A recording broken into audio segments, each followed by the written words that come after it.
Hi, okay, this part is from the book by Mark S. Kopilovich, The International Monetary Fund and the Global Economy, Banks, Bonds, and Bailouts. In fact, this is one of the few, I'd say really the only book that I've found that really criticizes and goes to the heart and crux of the problems.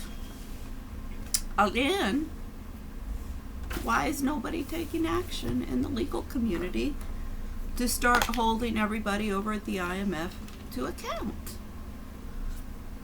Like I'm calling for.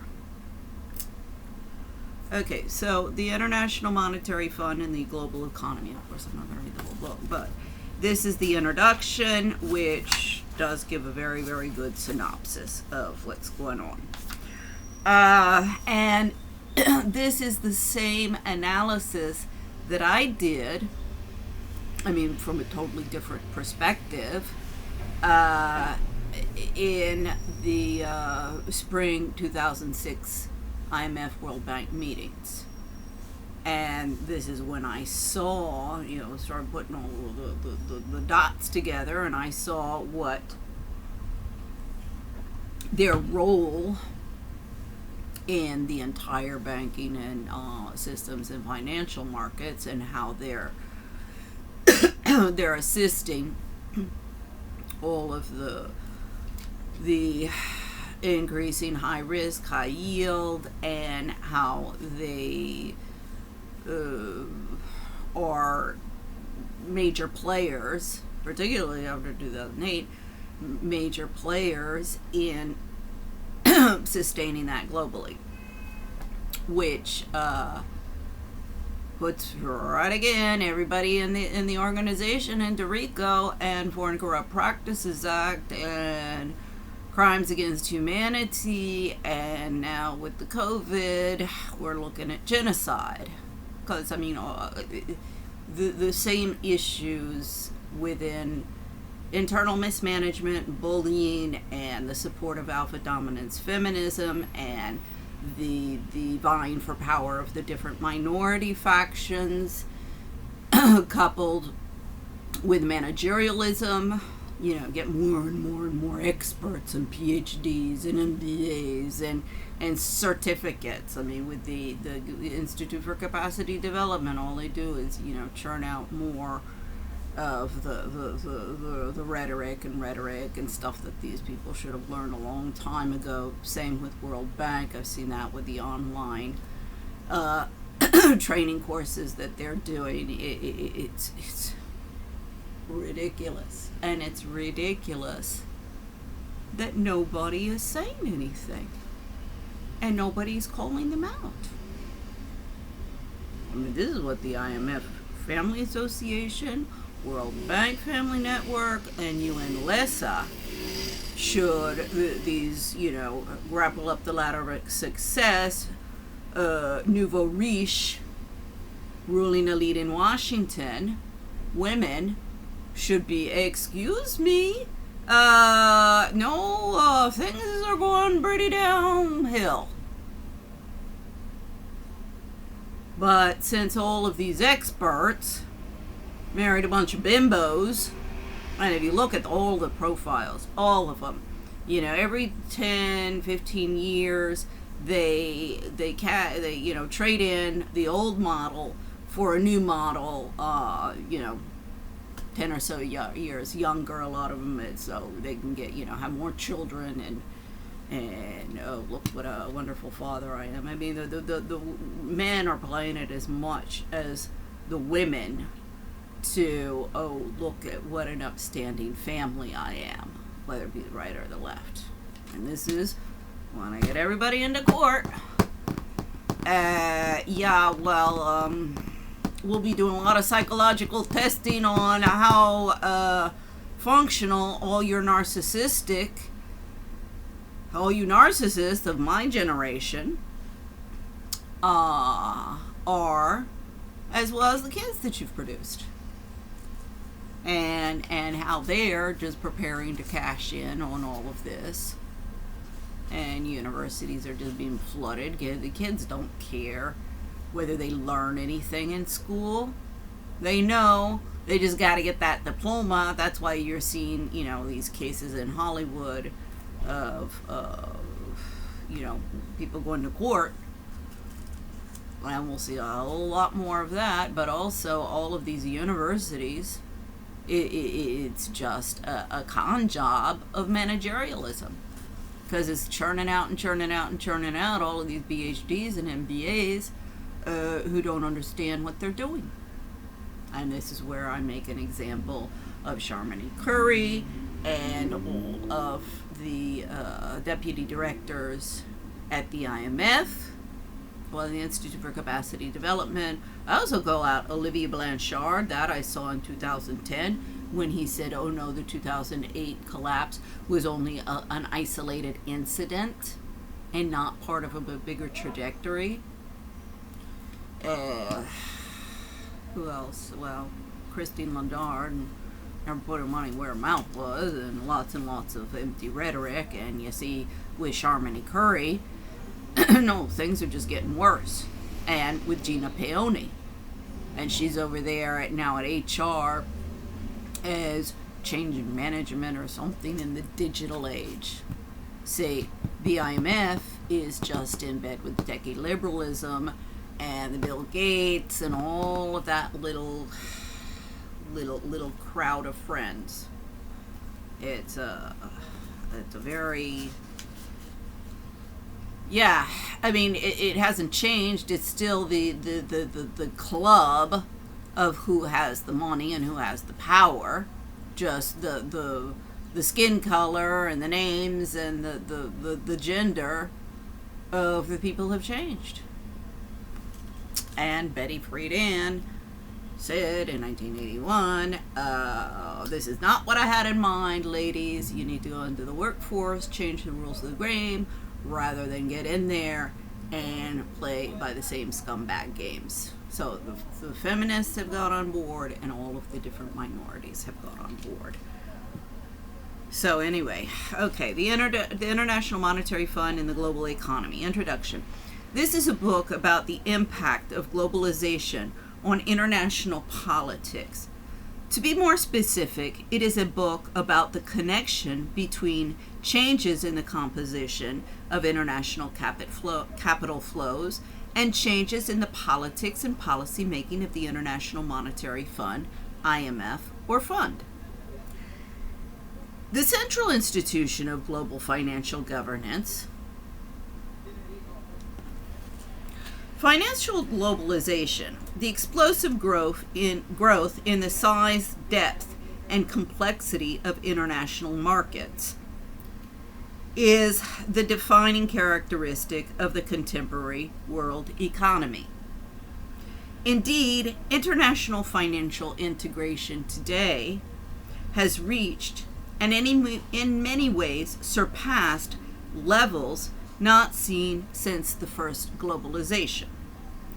In the era prior to World War I, this goes back to the Gilded Age and the expansionism that was going on there, and really the Americans and Europeans with the Germans at the lead. They were, when the British kind of self-destructed from their imperialism, the Germans really became, superior in industrialization. And, that's what eventually it was World War I, then World War II, but it was always about economics and money and vying for industrialization, manufacturing dominance. And this is where we need to shift from this industrialization, urbanization, and have a balance between our urban populations and our agrarian populations, because we've had such a concentration into urban areas for, well, since the Industrial Revolution. Of course, we saw it before, but this has a lot to do with the Industrial Revolution. And that's got to stop, because the techie revolution has just jumped on board of being this predatory,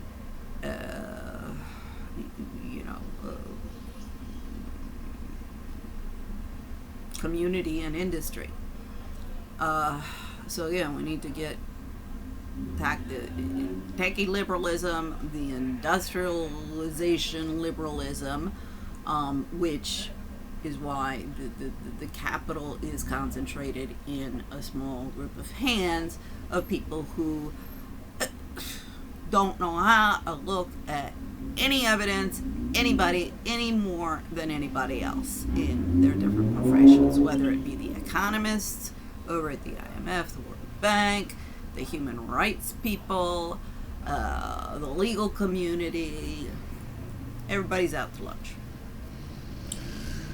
Over the last decades, private international capital flows to developing countries have grown exponentially, from nearly zero to 1970 to $491 billion in 2005. So, this is a lot of money that needs to be oversight on how, the capital markets, the financial systems, the business communities who have the access to those capital markets. This is where oversight of the IMF comes in, rather than sitting around waiting for a crisis to happen and then step in, like Christine Lagarde said it was a speech she did. I think it was Harvard Kennedy School, or it was with Larry Summer introduced her. But she said, oh yeah, you have to really kind of wait until a crisis to get anybody to move. Gotta stop that. You gotta start doing prevention rather than just crisis management after crisis management after crisis management. Daily foreign exchange trading has increased from $850 billion in 1986 to $3.2 trillion in 2007. In the first quarter of 2007, commercial banks reported $25 trillion, this is in dollars, US dollars, in total foreign claims, up from $17 trillion in 2005.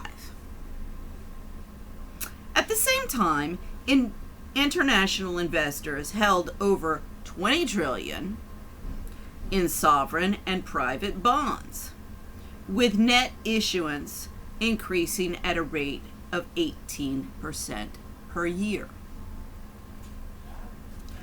Unfortunately, as starkly illustrated by both the current global crisis and the major upheavals of the 1980s and 1990s, this resurgence of financial globalization has been accompanied by a corresponding increase in the frequency and severity of financial crises. I mean, I started my career after college. I worked up on Capitol Hill while I was in college and got disgusted with that, in the financial markets. And I wasn't there for very long, but I learned a lot. I got three promotions before I finally said, oh gosh, you guys, I need to leave. You people are worse. But I was there for the 87 collapse. I was working for George Schwelling. He had the dividend rollover program, and I learned a lot from him about, Chuck Ury was much more, he was the one who picked the stocks. He was the hands-on. George Schwelling was just the salesperson. See, this is, you do need, this is good in partnerships. My ex-husband wasn't so, determined to be in the limelight, or my siblings. I mean, my sister, all she knows how to do is cheerlead. If she wanted to be on this, that would have been fine. And we would be sitting, multi-billionaires. But, my younger sister, she's just like my mother. It's all about power and control, all about power and control. I mean, all of them have hung me out to dry, and it's all to, so that, and not help me find a job. I mean, in Washington, it's 85% of the jobs are through cronyism. Now, particularly my brother, I mean, my younger sister, she's a celebrity chef with the stars in Telluride, Colorado. Now, why can't I even get more than a hostessing job in Washington when I'm just as good a cook as her, if not better? I just didn't make any money off of it. I was always doing it for my ex-husband. Anytime I want to find out what the feminists are saying about the deposed trophy wives and the homemakers, pick up the phone and call my sister. She'll give me an earful of what a useless idiot I am. But it's going to come bite her in the ass when all of this comes out. And, excuse me, the narcissistic idiot here is you. So the macroeconomic impact of these crises has been dramatic and severe. Has any of you guys been watching for the past 30, 40 years? Oh. Cross-country estimates suggest that the output losses resulting from recent crises have, on average, equaled over 10% of GDP, while the fiscal costs of resolving banking crises in developing countries exceed $1 trillion in the 1980s and 1990s. The damage caused by financial crises has also has real and costly implications for individuals. Of course. Crises nearly always result in severe inflation and rising unemployment, both of which undermine living standards and contribute to rising levels of poverty in crisis-stricken countries. Furthermore, government bailouts of failed banks can result in dramatic reductions in social spending. And bank failures can eliminate the savings of millions of citizens. For example, many of these adverse effects were starkly apparent during the height of Argentina's financial crises in 2001-2002, when unemployment rates approached 25%, poverty rates surpassed 50%, and the collapse of several major financial institutions wiped out the savings of many middle-class Argentinians. I saw the 2008 collapse coming. It was 2006, 2007. I was working on a blog for expats to explain them how they increase their risk when they buy a home abroad, because they expose themselves to the real estate fluctuation risk as well as a currency rate fluctuation risk. So you kind of double your risk there. You got to look at not only the real estate but your currency markets. And Argentina was one of the case studies. Was Argentina, Colombia, and Spain.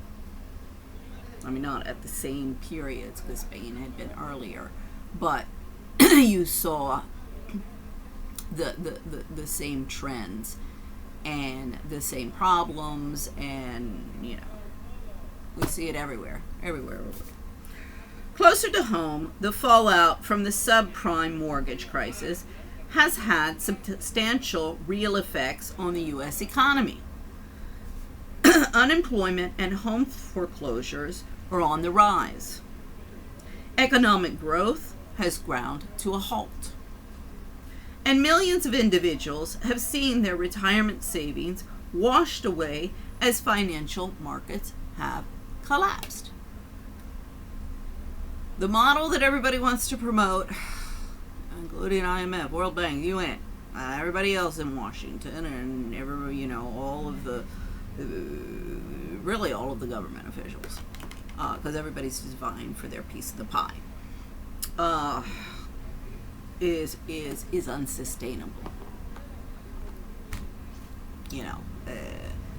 And this is why it's going to end up very badly for everybody if they don't wake up and smell the coffee.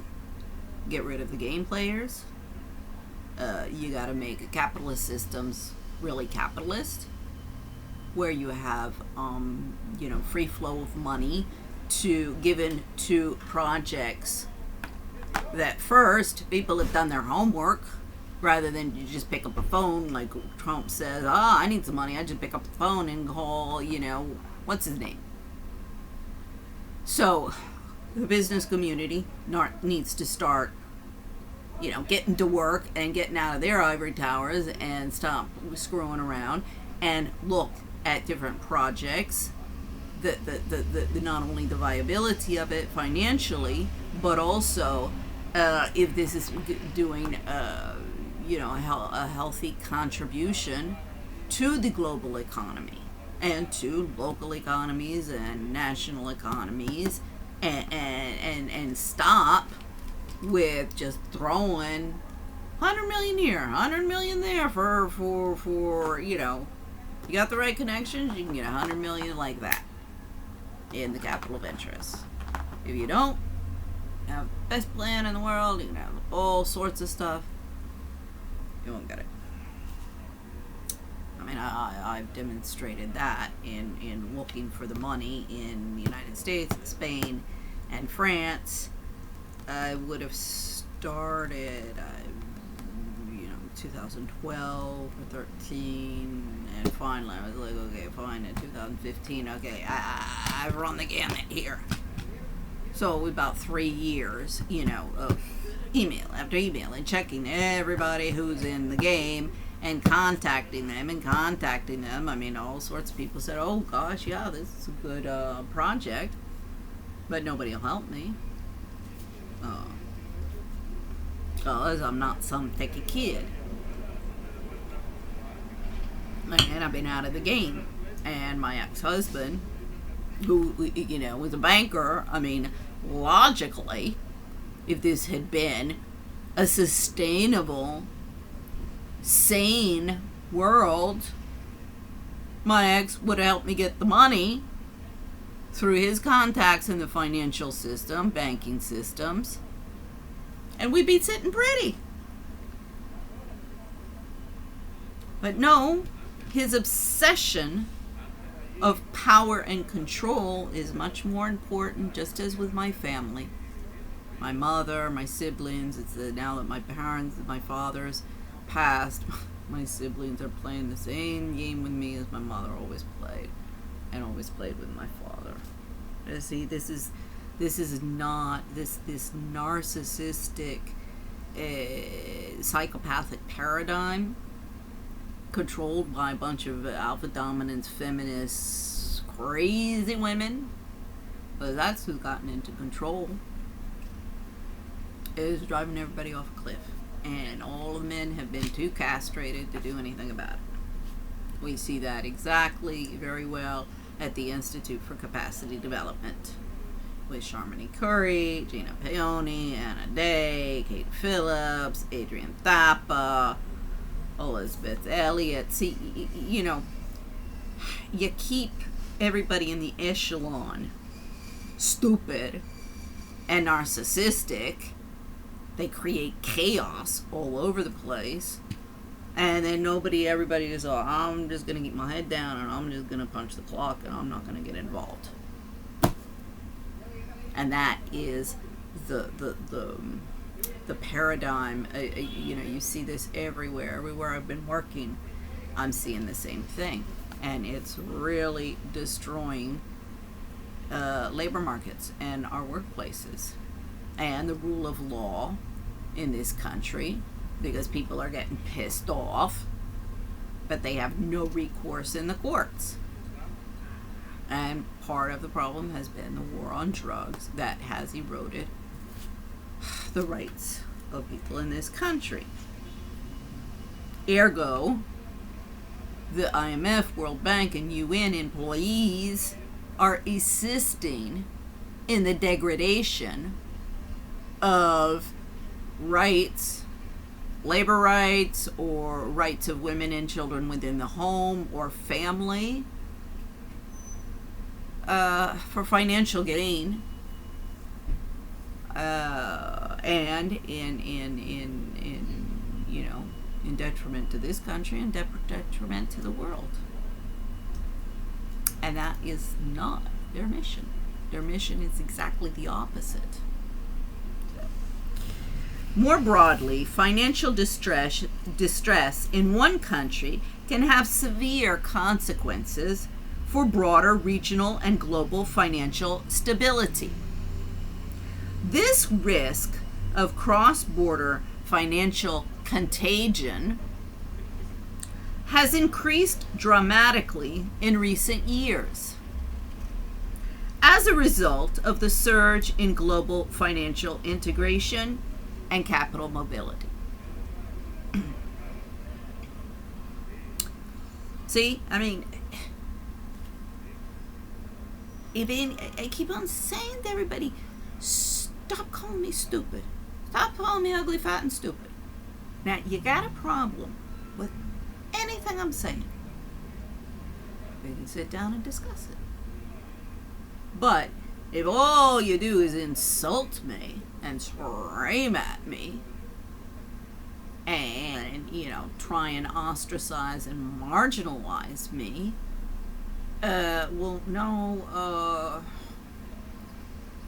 sorry, I really don't have anything to discuss with you. Just sit there and listen to you insult me, scream at me. No, sorry, I got other things to do with my life. So, if anybody wants to discuss any of these issues, that's more than fine. I have a Skype account. I'm doing, you can do it on Zoom. Fine. But this, ignore her till she goes away and keep on, ostracizing her and calling her names and spitting on her, not doing you any good. In fact, it's really going to come and bite you in the ass when we finally get to the end of the line and the people stand up and say enough is enough. You all need to be held to account.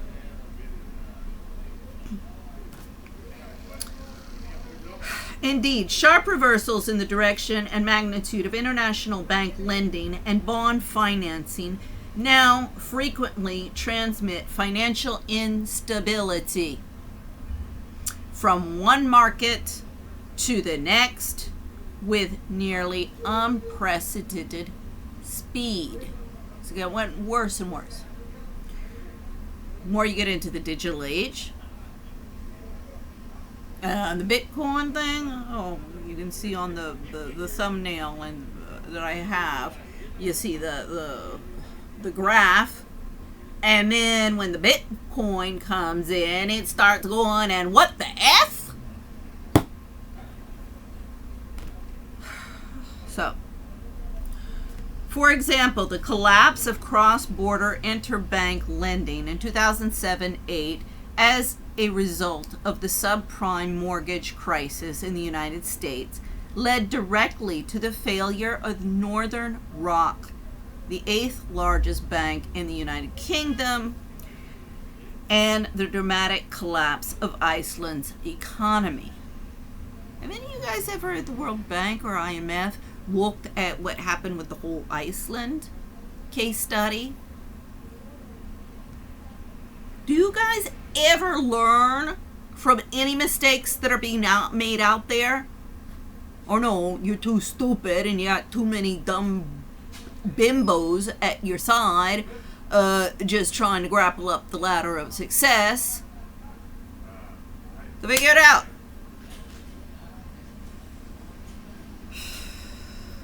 And just keep on, stumbling over the same stone time and time and time and time again.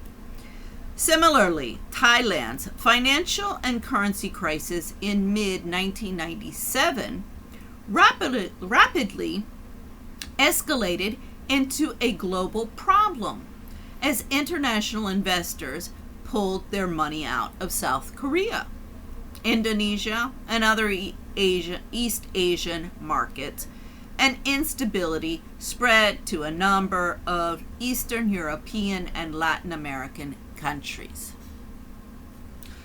In short, cross-border financial crises have become a defining feature of the international financial system over the last 3 decades.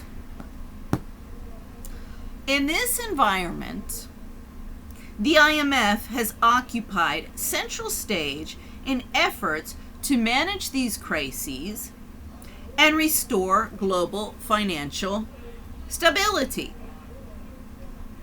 Above all, the fund's key role has been that of de facto international lender of last resort, LOLR. Everybody loves acronyms. Just come up with another plan, with another acronym, and we throw it out there, and we launch a huge sales pitch, and we milk the taxpayers to foot the bill.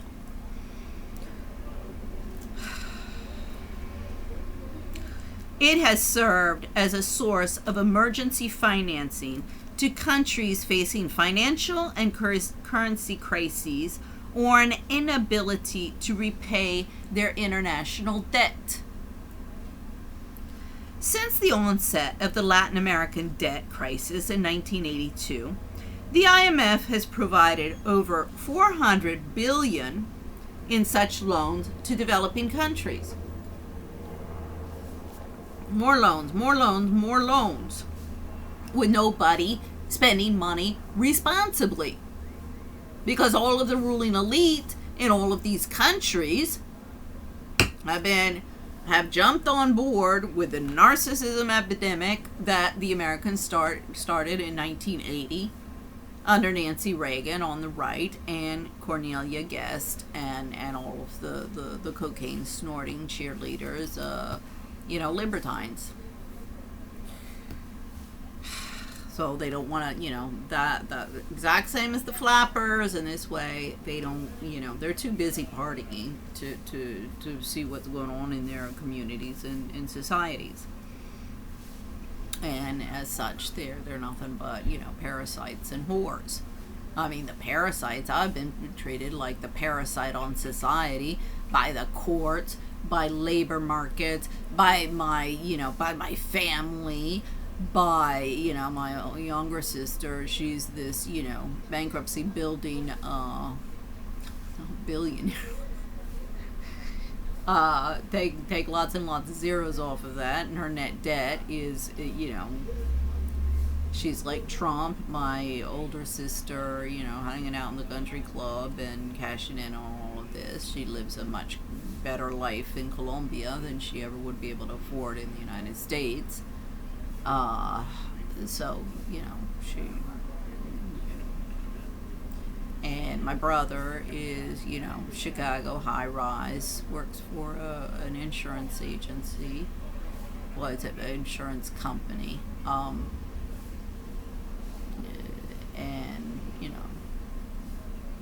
it's like where all of his contacts through Woodbury Forest, Tulane, all of these, I'm sure a lot of his friends who are lawyers are going to be facing some serious problems. And see, this is where all of the conflict of interest comes in within the 10 percenters who have been grappling up the ladder of success for the past 30, 40 years and have some guilty consciences and some skeletons in their closet that they don't want to be discovered.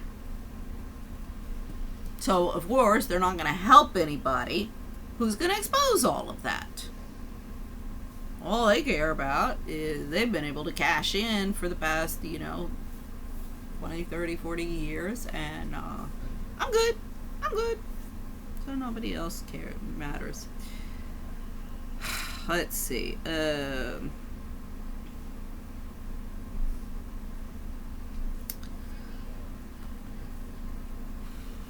In this environment, the IMF has occupied center stage in efforts to manage these crises. And I'm sorry, I already read that. Since the onset of the Latin American debt crisis in 1982, the IMF has provided over 400 billion such loans to developing countries. Most recently, the fund has lent more than 85 billion in credit to 18 countries, including Belarus, Hungary, Iceland, Latvia, Pakistan, Romania, and Ukraine, hit hardest by the global credit crunch.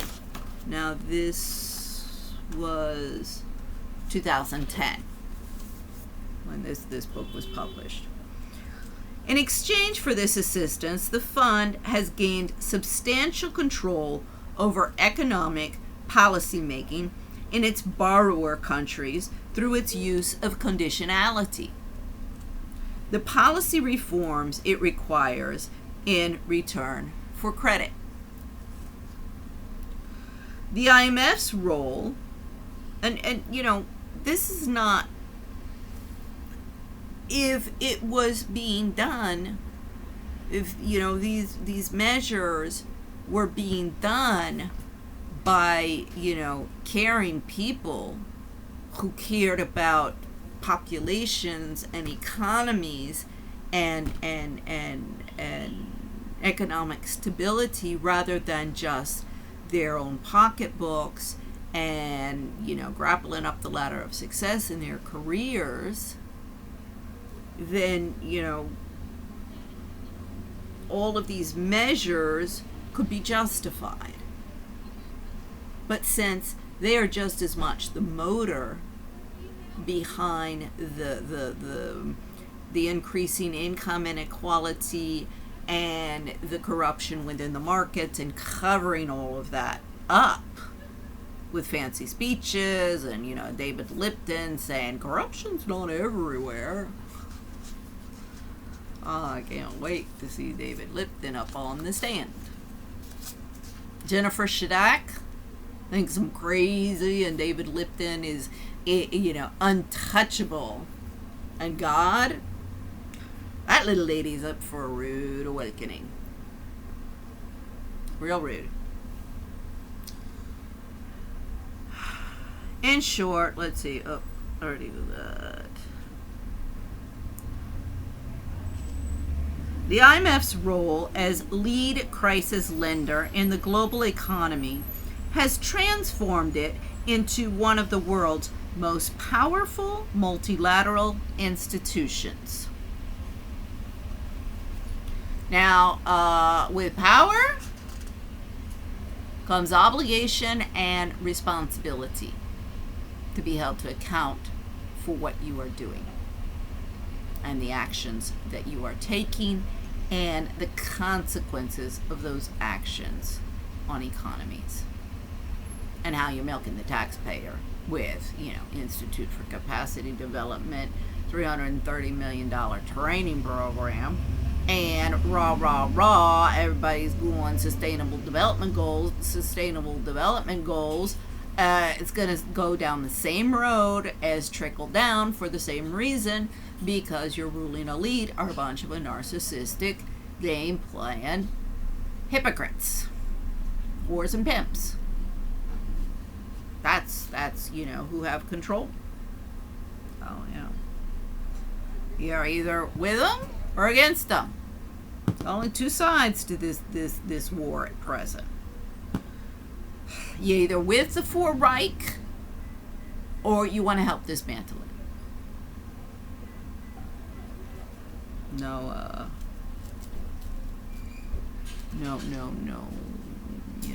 In that, yeah, we need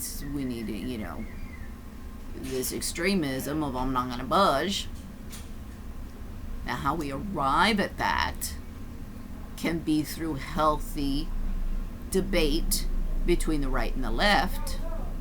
If everybody calm down from their frickin' ivory towers and start getting rid of all of the game players in their respective organizations.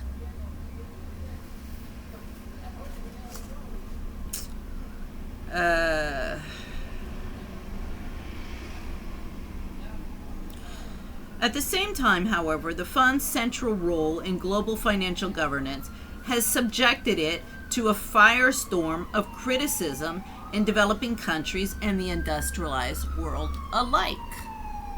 For obvious reasons, and all the reasons I go into in all of my blogs and all of my reports.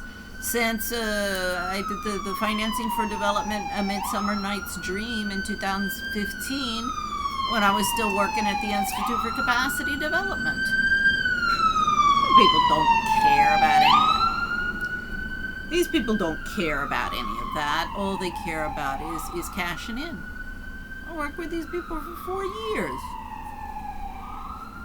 It's a joke. They promote bullying and mismanagement within the organization. Then they hire a bunch of, experts like the Winters Group to do respectful workplace, which promotes the bullying.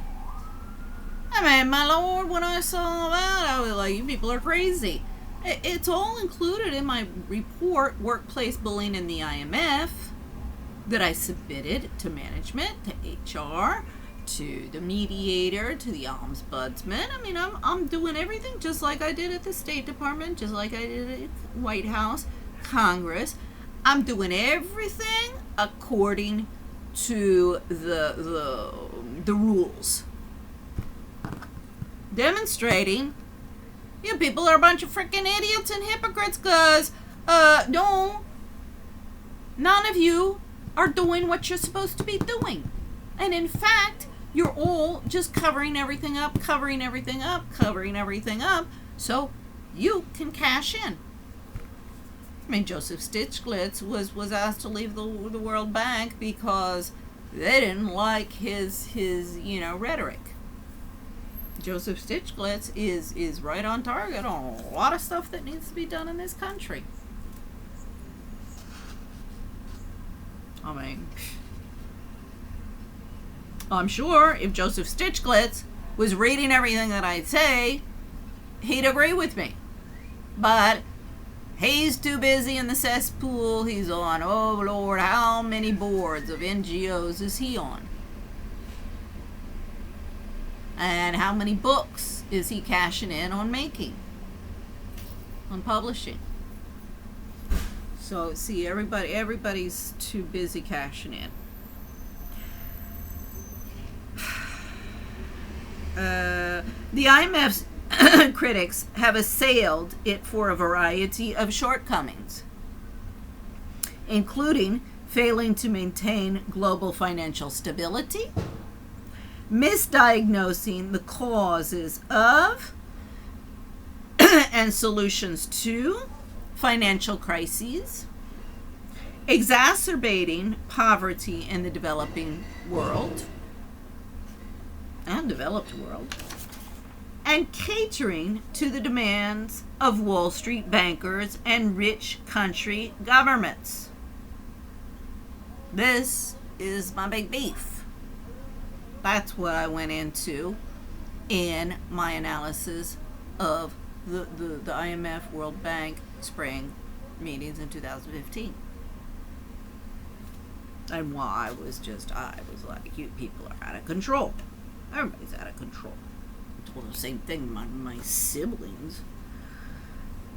These critics intensified in the aftermath of the major financial crises of the mid to late 1990s, as numerous academics and policymakers advocated the radical curtailment of the IMF and its lending policies. Indeed, even those deeply involved in shaping global policy responses to these crises, such as former U.S. Treasury Secretary Robert Rubin, called for substantial reform of the international financial architecture in order to avoid the need for future large-scale IMF loans and to enhance global financial stability in the coming decades. In short, virtually no one in today's global economy is happy with the IMF. And almost everyone has a proposal for how it should be reformed. Is anybody looking at any of this? I don't think so. The policy debate about the IMF's role in governing the global financial system is important, but it has developed in the absence of a full and clear understanding of how the fund operates and makes policy decisions. That's what I've provided in the past years. In fact, analytical studies of the IMF and its policies are surprisingly limited given the amount of ink devoted to more normative critics of the fund. Nobody wants to get involved. Nobody wants to go up against the IMF, except George Trolley. I mean, you know, it's, you guys, I'm on the home court here with the IMF. I worked there for 7 years. I mean, okay, Congress, that goes back to the 80s. So I'm sort of on the home court there, but, that was a home court a long time ago.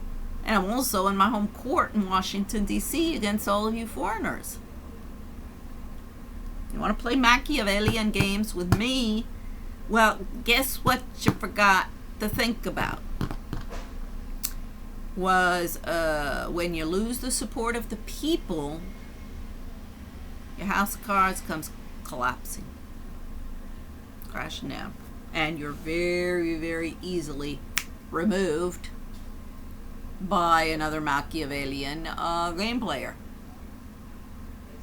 So everybody wants to play hardball with me for the last 15 years. I warned everybody at the very beginning. I'm not a stupid bimbo. Never was, never will be.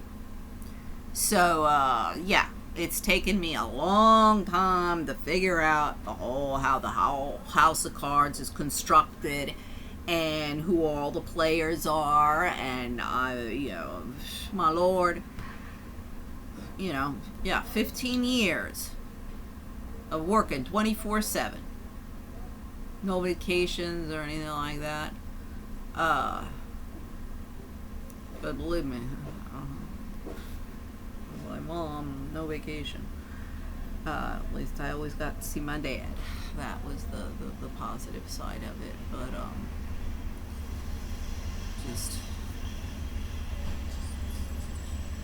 angers me and saddens me how he finished his life because of all of you people who want to play the narcissism game and grapple up the ladder of success, just like my family, my siblings.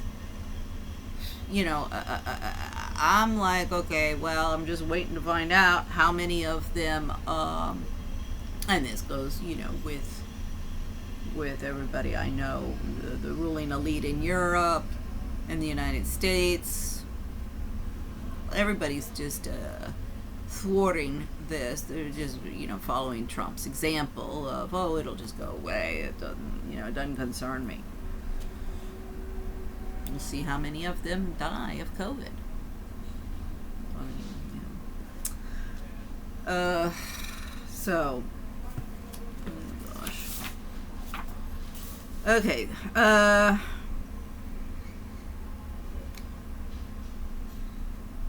this gap, everybody talks about the gap. I don't have any gaps. This gap in the political economy literature is problematic in view of the substantial variations in the IMF's lending policies over the last 2 decades. During this period, many of the IMF's loans have far exceeded the standard amount of financing these borrowers were eligible to receive under the fund's quota-based credit system. Others, however, were substantially smaller in size. Similarly, the fund's use of conditionality has varied greatly over the last 20 years, with some loans containing only a handful of conditions, while others require the borrower country to implement a wide variety of economic policy reform in exchange for IMF credit. Come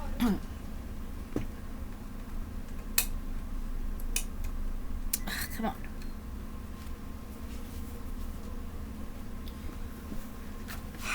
Until very recently, explaining the variations in IMF lending was a topic of interest only to academic economists, central banks, and economic policymakers. Yeah, and all the ruling elite women are too busy grappling up the ladder of success, hanging out at the country clubs, and going to parties to notice. Well, I've noticed. I'm not out to lunch like all of these ladies.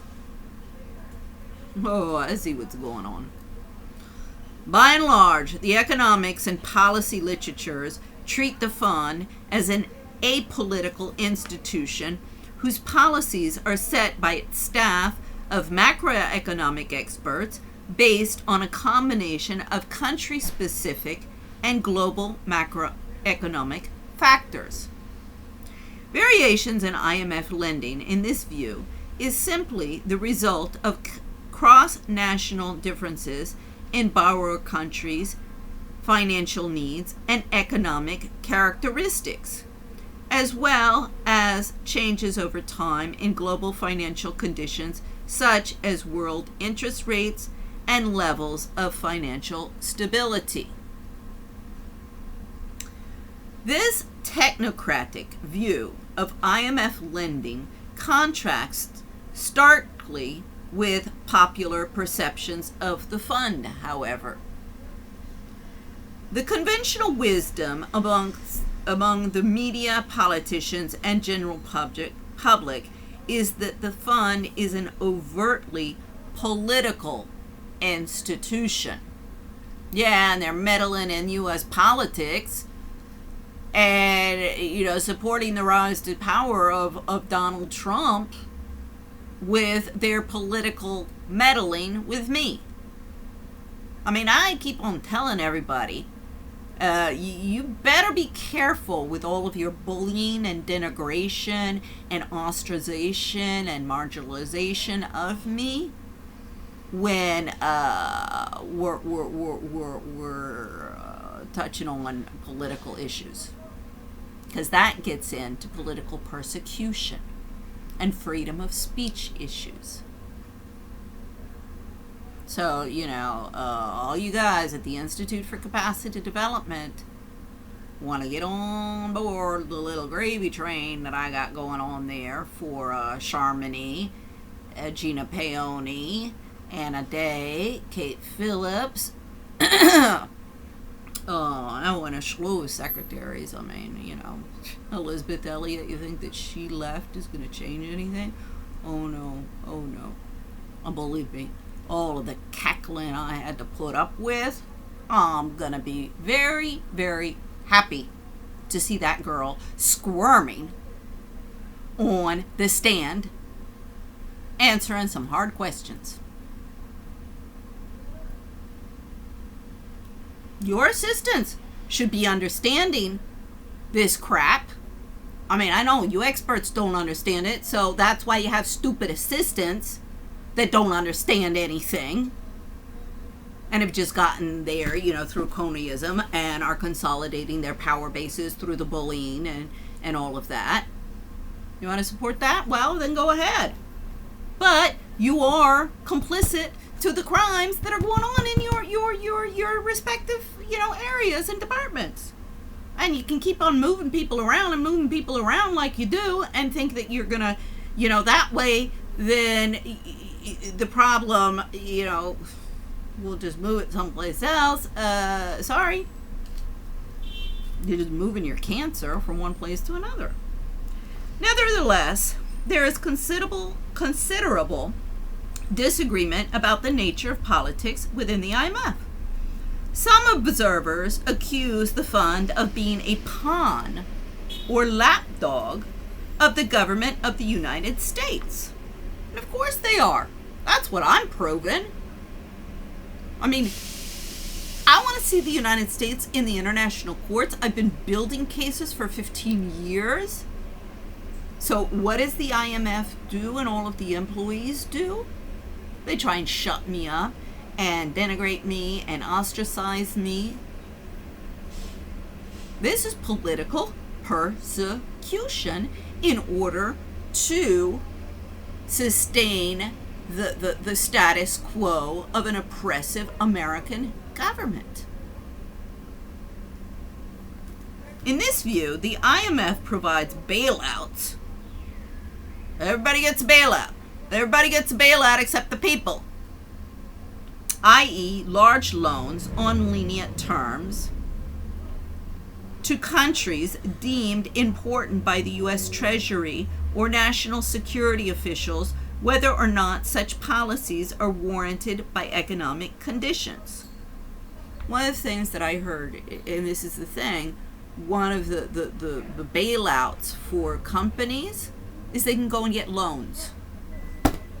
That's just gonna, there was actually some guy from a company who was, like, well, you got a brain, thank you very much. He said, wait a second, if I take out a loan, I'm indebting myself even more, and I'm not having the customers that I had before. So this is going to end up digging these companies into a debt hole that they'll never be able to get out of. Some of this stuff needs to fail. For example, the restaurant industry, the airline industry, all of this stuff that's contributing to global warming. Don't bail them out. Let them fail. And you put the money into resources for the companies that we need for the green economy, all of these different things. We need reforms across the board. And that's where leadership should be coming in, which of course it's not. Because everybody in Washington is too busy vying for their piece of the pie. ¿Quién ha llevado mi queso? In contrast, others attack the fund for being a runaway bureaucracy. Yeah, I can confirm that. Neither accountable to its member states nor responsive to the needs of its borrowers. Well, that's what I've been demonstrating with proof and names of people who are implicated. Now, why will no one help me bring them to the account in the media or in the courts? Because they're all complicit to the BS. Former U.S. Senator Lotch Faircloth, Republican, North Carolina, articulated this view most colorfully during the Asian financial crisis when he attacked the fund as a set of silk-suited dilettantes given to a diet of champagne and caviar at the expense of the American taxpayers. Well, it's not just the Americans, it's taxpayers around the world. For the pimps and their whores to schmooze and cruise, go to a whole bunch of meetings, give a whole bunch of conferences, produce a whole bunch of reports, while their wives are busy spending, and hanging out at the country club and buying all of the beauty products and the manufacturing goods, the luxury goods, and on taxpayers' dime. This is fraud. From this perspective, the IMF is yet another example of the threat posed by globalization to national sovereignty and governments' economic policy autonomy. While recent studies in international political economy provide some empirical support for each of these political views of the IMF, scholars continue to disagree about the key economic and political detriments of fund lending behavior. Indeed, despite the recent surge in scholarly work on the IMF, many critical questions about the fund and its policies remain unanswered. What explains the substantial variation in the size and terms of IMF loans? To what extent is IMF lending driven by political factors rather than economic concerns? Why does the fund treat some countries more generously than others? And why does this vary over time, even for individual borrowers? In whose interests does the IMF act? Their own interests, their own pocketbooks. Each faction vying for its piece of the pie. And cash in, let's produce a lot of jobs. Doesn't matter what kind of jobs. I mean, we got lots of little whores that are coming out of the and pimps from frat houses and the universities that are being thrown into the market. They've all straight A's, but they don't understand, believe me. I remember the nerds. All of you nerds that are my age. One of the problems with all of you nerds is that when you spend so much time at school getting straight A's, well, you don't develop a well-rounded personality, and you're this. You gotta get straight A's, get into the best schools, get into the best colleges, then get these high-powered jobs so you can cash in.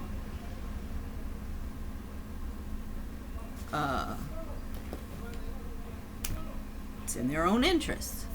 It's not for the common good, and it's not for the general welfare, in violation of U.S. Constitution, U.S. Bill of Rights, democratic principles, and just about every international convention out there. I mean, as I say, if anybody has a problem with any of my argumentation or any of my contentions, I'd be more than happy to sit down and explain everything to you in detail. But you want to insult me? You want to scream at me? You can start beating me up. I imagine that's going to be the next, tactics. It is what it is. But it's not going to change what I've seen the evidence is exposing. I know how to look at evidence. I know how to put everything together. And if you guys over there would come down from your little ivory towers, maybe we could move forward. Instead of just, I'll see you in court. I'll see you in court. You're totally intransigent. It's your way or the highway. You know everything. Nobody in this world knows anything.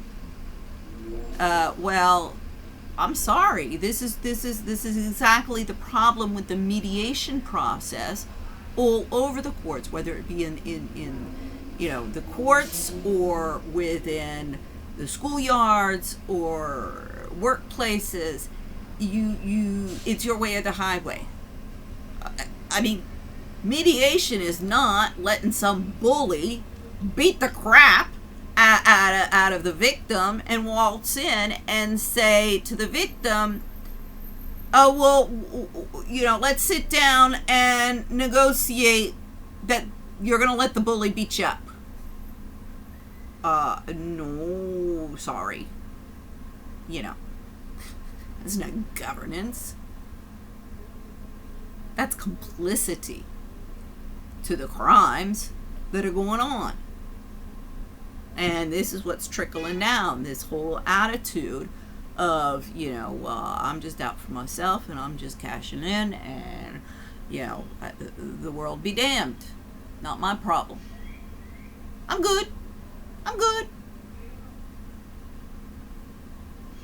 Well, no, you when you work for a government agency or a pseudo-government agency, you work for the people. And you're going to have to be accountable to the people. More broadly, what do the politics and policies of the IMF tell us about the dynamics of policy making within international organizations in general? We're seeing how WHO, the World Organization, dropped the ball with the COVID stuff. They should have been on top of that. And should have been on top of all of the different countries.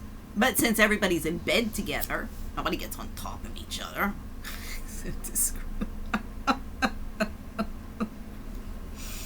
Except when they're literally in bed together, but that's another can of worms. This book offers answers to these empirical and conceptual puzzles. So, I won't go into all of this. The argument in brief. Because in brief, it is a couple of pages. But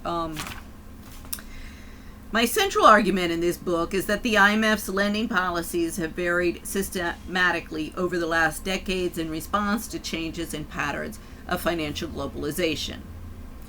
Variations in the composition of private international capital flows, I argue, have shaped the preferences of both the fund's largest shareholder countries and its professional staff, economists, over IMF lending decisions. In turn, changes in these actors' preferences explain variations in the size and terms of fund loans over time and between cases. Thus, IMF lending is not a technocratic process. Rather, the fund is highly political institution whose policies depend on the interests of not only its largest shareholders, but also its bureaucrats, both of whom exercise partial but incomplete control over IMF policy making.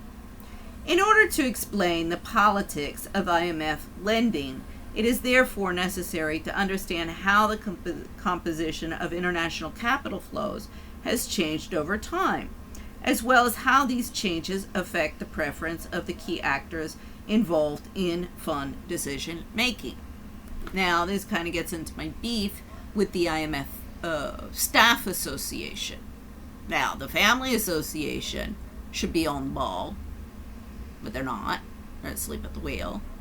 And the Staff Association is just as much asleep at the wheel, too busy, all they care is being on the Staff Association board helps, and this is with the IMF Family Association, it helps the have your wife on the board. It's going to, help your career. Your wife is more known within the IMF.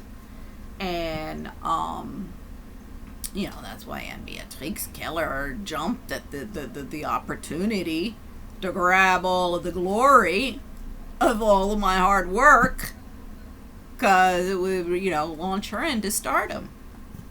But everybody who was complicit to all of that, I mean, these are criminal infractions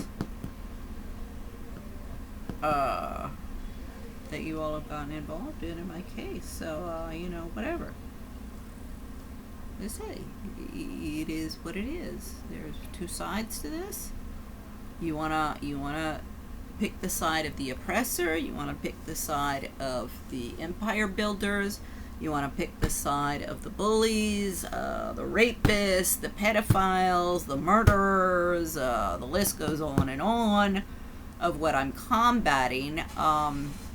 Okay, but when the end comes, I will be seeing you all in court, and you will be held to account for what you're involved in this protection racket, because that's what it is, as I've shown under RICO.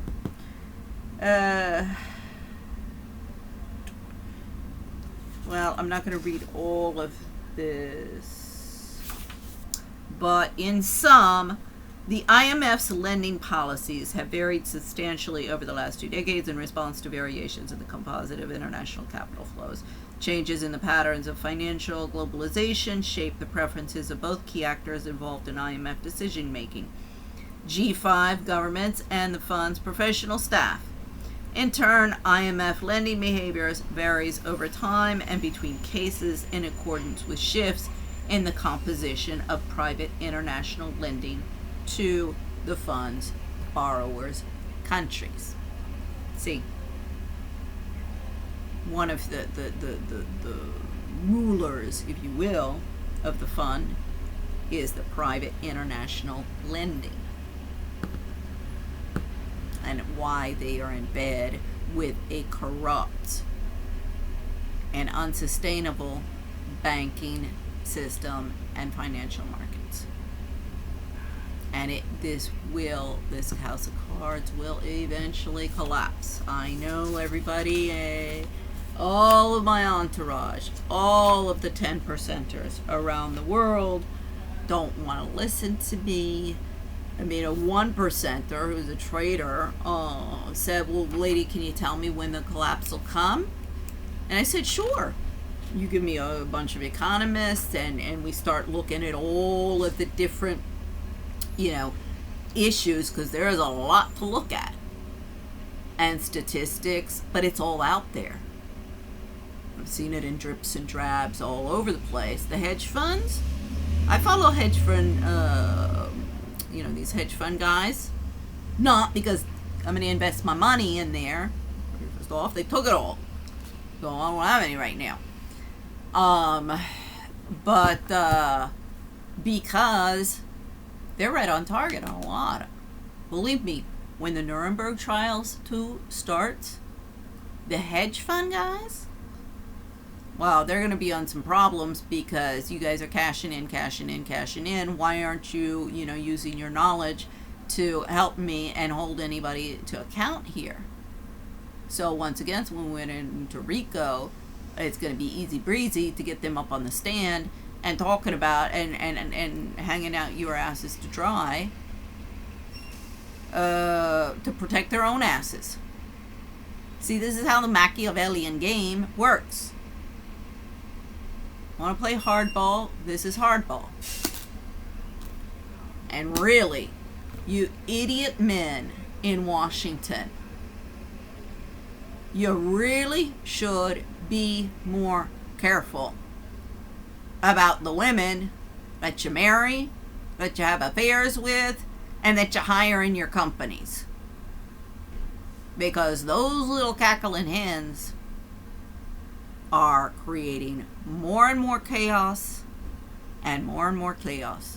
You got already a bad situation with managerialism, but then you got the alpha dominance feminists who just want to get into positions of power, affirmative action, who just want the browns, the blacks, and the yellows and the reds into positions of power, and let's all start fighting over who's going to be the new dominators. That's what's happening. And everybody's complicit. So, You know, a day of reckoning will come. And, you know, regardless, even if you do shut me up and lock her up, lock her up. You know, I'm already locked down. I've been hanging out for now almost 13 years, just working with my books. And see, this is one of the things that I know from experience. My mother, it was the same issue when at the end of at the very end for them, they had to give up a whole bunch of books, and my mom was so upset when they went into the nursing home, the Little Sisters of the Poor. See, over indebtedness and in the poorhouse always. They had 3,000 books, and one of the things that always was just you know, made my mother so jealous of my father, and why she played the same game you guys are playing with me, and my siblings are playing with me, the denigration, shut up, stupid, insulting, all of that, out of jealousy. And you guys are playing the same thing.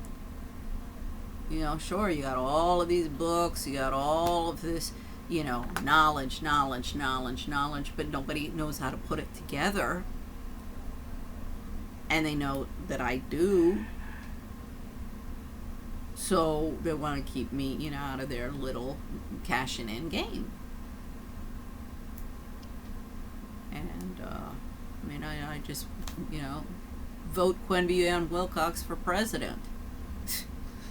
I can't wait to hear farther down the road what my siblings are doing and all of that. My younger sibling called me last night, and I was like, oh gosh, okay, you guys are getting nervous, aren't you? Threw me a bone. I was like, okay, thanks for your little bone, but I think that the House of Cards is going to collapse, and the truth is going to be exposed before I might need your bone. So, you know, I guess it's all in God's hands, and I mean, they keep on saying, oh, he's got a plan. I said, well, I think he does. I mean, I think actually the COVID was a wake-up call for not only the United States and all the narcissists, but for all of the narcissists, the numbers. One of the reasons that we have such high numbers is all of the narcissists who, well, I don't want them to stop me from jet setting. I'm gonna go to my restaurants. I'm gonna go to my stores and buy the stuff, you know, the new clothes and the new beauty products, and hang out at the country club or go out on my yachts. I'm not gonna be locked up. I think a lot of people are going to pay a heavy price for that attitude. And maybe at the end of this, the world will you know, take a moment and reflect on the world, the road that everybody is going down. And this is, you know, 1%ers, 10%ers, you're at the lead. But the 90%ers, you also have a say. You're the majority. You step up and you start, you know, reclaiming your rights, and in a peaceful, dignified manner. But it needs to be done, because I know too many people amongst the 10%ers and 1%ers, and they are not going to give up their cushy lifestyle and their homes and, you know, the all of their material wealth willingly. Nobody, believe me, I've been knocking on doors for 15 years amongst all of these people now. Nobody is of good faith. Nobody. So, I pray for the future of this world. Because I didn't bring my 2 sons into this world to be used as cannon fodder.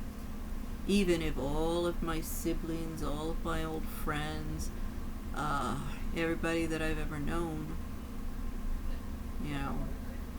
they don't care. I do.